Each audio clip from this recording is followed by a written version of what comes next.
ingakho mina nizobona kwezami ithombe ngishuthe nomongameli nongizwe. I can't bring even umuntu umfana omncane wami ngihamba naye ngithi akambe ushutha nomongameli, because that's how much I respect this.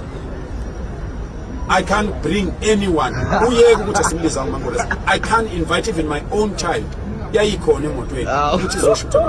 Because I didn't even want to sit in that meeting.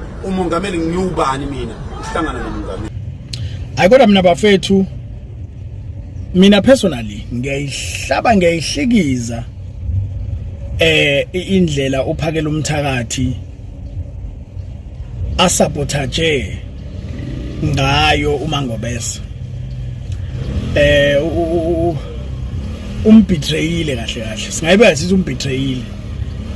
Ngiyabuza uphela umthakathi uyazama ukuyijustify lento ukuyibeka ngendlela ekufanele izwakale kangcono komunye umuntu, but iqiniso lithi mina if I was at phakela umthakathi's position, mina personally I would have informed uJacinta. But ngoba uphala umthatha ukuthwele kakhulu lokuthi akafuni ukubonakala ngazuthi as indoda ukufanele abike something kumuntu wesifazane, because as much as uJacinta ene movement enkulu kangaka, but still I see uphakela umthakathi usayisebenzisa, you know, leyo advantage ukuthi yena uyindoda, you know, using his masculine ukuthi ya uyena. But nje, to be quite honest, uphakela umthakathi would have easily done the right thing by calling uJacinta athi dadwethu ngithola ucingo umongameli uthi ufuna ukubonana nami, angazi kumayelana nani, but I will brief you mangibuye. Angathi uMangobese esebuka kwi social media naye sefana na wonke umuntu naye ese shocked. Phakela umthakathi hayi. Babuphakela umthakathi, siyabonga bhuti, usungahamba manje uyihlalele ekhaya nezingane zakho, uyidlela imali makuthi khona okutholile nawe. Nje siyabonga kakhulu bhuti, amandla akho siwabonile, usebenzile, uriska ngempilo yakho, bekuwena umuntu obephambili kulento, even nabo abokufika bebebona ukuthi uwena umuntu onezwi, ube kuthiwa bekulinyalwa uwena umuntu oqala obezolimala. So nje bhuti siyabonga kakhulu, abantu ke vele ngeke baze babonge, abantu bebegade iphutha kuyona yonke lento abazokunamathela ngalo, yabo. Abantu base South Africa ngeke uzubenzele lutho futhi ngeke baze bakubonge ngalutho, yabo. So nje siyabonga bhuti, hamba uyihlalele ekhaya nezingane zakho, uyishiye yonke lento, baqhubeke abayibona ukuthi bona bangayenza kangcono, yabo. Wena uyiyeke phansi ngoba abantu aba-understand ukuthi kunezimali wena oziyekile obunikwa zona, uyiyekela ukuthi kwenzeke yonke lento obunikwa zona, kuthiwe eshiya phansi yonke lento, wakhetha ukuyeka lezo mali lezo, waqhubeka namamashini lawo, yabona.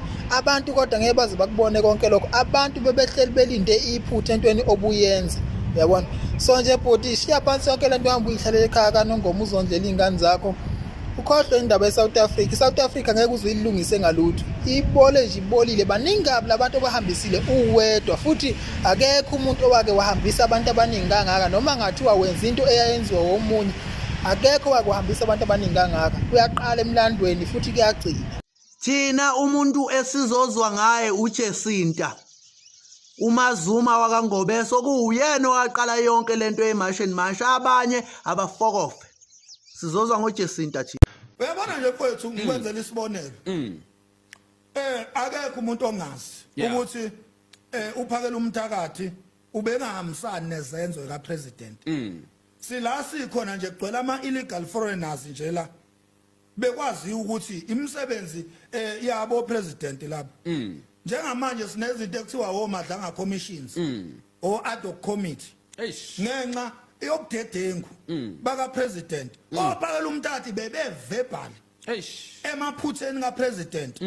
Uqale nini manje upresident ukuba no is a nice man, is very nice. Uqale nini manje uRamaphosa ukuba uMr nice man kuphakela umthakathi?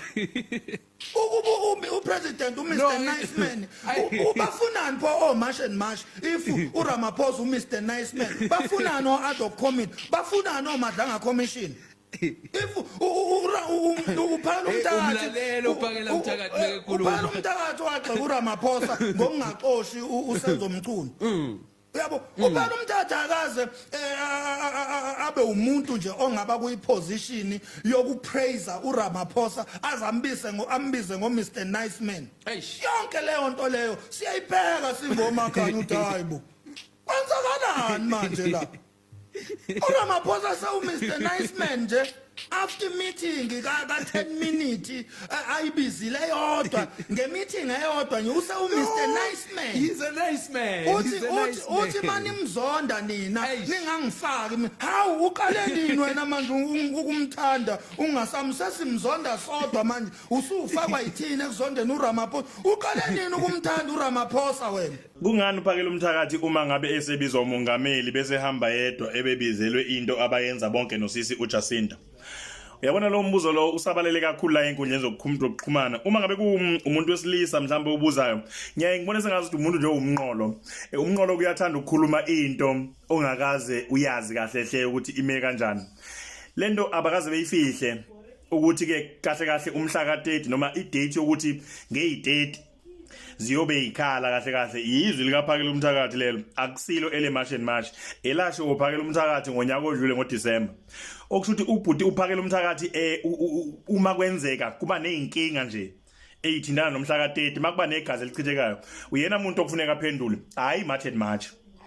Uma kuukuthi lento bukade uyilandela from ekuqaleni even usisi uJacinta wakusho wakuveza lokuthi yena beyi march and march abahlangene kahle nelokani nomhla ka30. So leyo nto ikuvezela ngokusobala ke umuntu ophilile kahle ekhanda ukuthi okay lokhu ngoba kwashiwo yiloko ubhekene naye futhi uqondene naye kahle. So umongameli ngokubuka kwami lapha ubengadingi imarch and march kepha ubedinga umuntu owakhipha usuku lomhla ka30 okungenzeka futhi ubefuna ukuyoqinisekisa ukuthi cha ngomhla ka30 wakho kwendoda uma kuukuthi kuyenzeka kuba nezinkinga ekhona amacala sesowabeka kuwe thina futhi mawumbhekisisa wayena ubhuti phakela umthakathi eyinsukwini eseposta ama-video bewaposta ubengasawufuni mhla ka30 ubesengenwa amanzi emadolweni umbona hayi uyaxega ke manje useyawusaba kahle kwayena uyawuqonda ukuthi umonakalo ozokwenzeka igazi lizochithekala liphekwe izandla zakhe bese kuthi umuntu ongayilandelanga kahle ongayazi lento ukuthi kahle bethini aqhamuke sephawula nje aqhamuke sekhuluma konke ukuthanda kwakhe uvele bonke umnqolo ke lokho ikhanda lisefunwa straight. I have issues ngongizwe nophakela meeting uRamaphosa. I understand ukuthi they will they will spin it the way which no they couldn't call the other one uJacinta because but bayamgibelisa ihashe bagibele naye ihashe mabagibele naye ihashe abacabanga ukuthi umfazi womuntu bamkukile because if you are a movement you must have a collectiveness. It can't be that uphakela ati put 5 million in my account. Discuss that with your comrades because uzoshaya okuba ne possibility ukuthi uzoshaya. We start not trusting you. Have an joint account where kunama signatories C5 siyasayina la akekho one ozokhipha lo mali.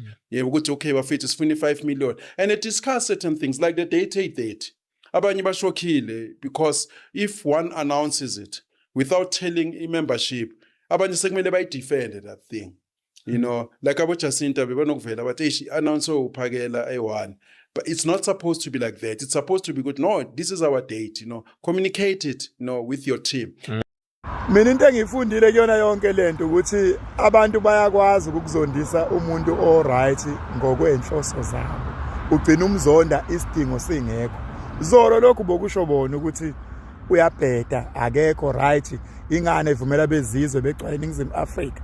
Hawu chiki namhlanje futhi nina senithi use nice man if usimzonda asimzondeni sodwa simzonde sodwa kanjani ngoba ube simzonda nani senijike kanjani manje nina anisamzondi seqale kephi soqale nini ukuthi nina simzondi ngoba simzonda kanjena because of nina nento eyaqalwa yini ukuthi uyabheda akasabhedi manje ngobani sokwenzekeni usenzeni le enizeni umbone njengomuntu ongasabhedi ngani ubebheda washo nina nasifunza lokho ukuthi uyabheda namuhla senivuka senithi akasabhedi use u nice man uma simzondeni sodwa hayibo khuzekani wemadoda ngani besimzonda nani sekushintshepi abantu ababona ingane abazoni ingane abantu ibheke into eyikhuluma ngomlomo into eyikhipha olimini lakho ibheke use u nice man namhlanje but izolo bomzonda angithi kuze kuqale yonke lento le it's because of iy'nqumo zakhe nathi ziyabheda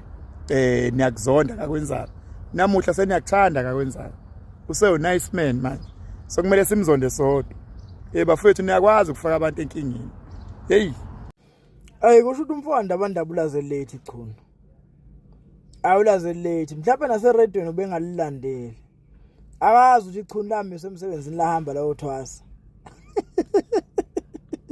balibuyisela emsebenzini layiyeka phasi yonke lento yomngoma kusho ukuthi akazi ukuthi ichunu lahlangana noRamaphosa lathuka uZuma qede la ehlala eEastern Cape lathi haya alisayena umZulu seyumxhosa bathi athi ndamukele ndimi utata undiva hayi kusho ubengalazi ayike simxoleni ubengalazi ichunu ndabandaba lokufaka ehlathini qede likushiya khona bese lithula ngathi lifile lithule du lingaphinde likhuluma ku social media siyalazi sokude thina nechunu silazi kahle silazi ukusuka nokuhlala yabo wena mfowanda abandaba into kumele uyenze manje yodwa if ufuna uku-operate nge-ideology ye-mash and mash yekela indaba yokuthi manje wena uza insizwa development no if ufuna uku-operate ngale ideology ye-mash and mash sebenza under i-mash and mash sebenza in support of i-mash and mash musu ukufuna ukusebenza ngensizwa development usebenze i-ideology ye-mash and mash mawuqeda lapho ube nama meetings abaphathi be-mash and mash abangawazi yabo ngomhla ka-30 June wakhipha leyo date wena wathi mnqamla juqu ucela bonke bokufika bahambe yabo awushongo wena ukuthi kuzobe kunemarsh ngomhla ka-30 June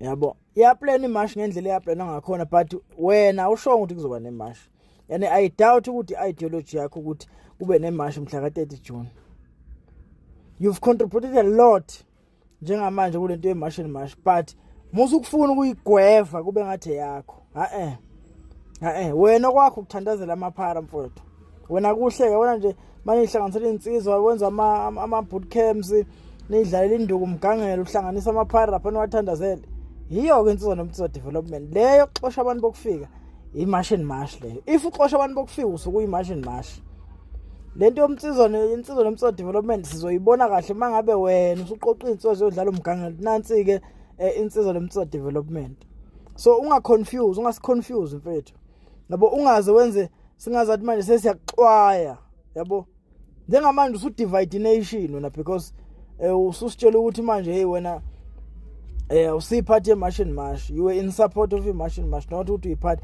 but wena i-mash and mash mayiqala bewukhona kanti bewukhona uyini la mfowanda abandaba ilungise lento mfethu isizwe sidinga uzoswini njengamanje abantu bakwethembile mfethu mawungajika manje uyobabulela abantu ichunu likhiphe kuleli ichunu siyalazi thina isigebengu esidala lesi yazi phakela umthakathi ibhlungu lento enenza kusisijesinta ibhlungu usisijesinta ngokunethemba unimukelile ukuthi ozani nizosebenza naye namhlanje ngoba nakho kukhona okuphumelelayo sekuwena okwenzile yonke le nto leyo ayisayifaki dawo i-mash and mash uma wena wawunalo iqembu lakho why wajoyina i-mash and mash pho wawuyijoyinelani i-mash and mash ngoba kwakumele uqhubeke ne-organization yakho lonayo namhlanje uyibala wena izinto zenzile awusambala usisijesinta ukuthi wenza umsebenzi ongakanani ukwenza ukuthi lento ibela ikhona khona namhlanje ningayenzi lento ukuthi ni-undermine abantu besifazane njengamanje uyam-undermine usisijesinta nabantu asebenzisana nabo it's no longer a collective effort it is you now owenze yonke into eyenzakalayo emhlabeni now usuthi wena awuncenge muntu awuncengani wawujoyinelani kwasekuqaleni wawungenelani even mina nje ngangazi ukuthi kuzofika la bayazi njengangibatshelile ukuthi kuzofika kulesigaba namhlanje kufikileke kulesigaba uzokhoza i-division entweni adingena division sekuzoba namaqembu awu-2 manje ahlukahlukene azobe declarisha amamashi yile organization yakho esithushuka esikhaleni okuthiwa funa sibuze utshatha ukuthi yayiqale nini besingayazi that's a fact bekungamele ujoyine i-mash and mash ufu uyazazi ukuthi wena uyimele uzozenzela into yakho it's painful into eniyenzayo. I-wrong sigqisha nosisi Jacinta noma engamasha nabantu abawu-10 ku-right kunokuthi asebenze namaxoki afana nani.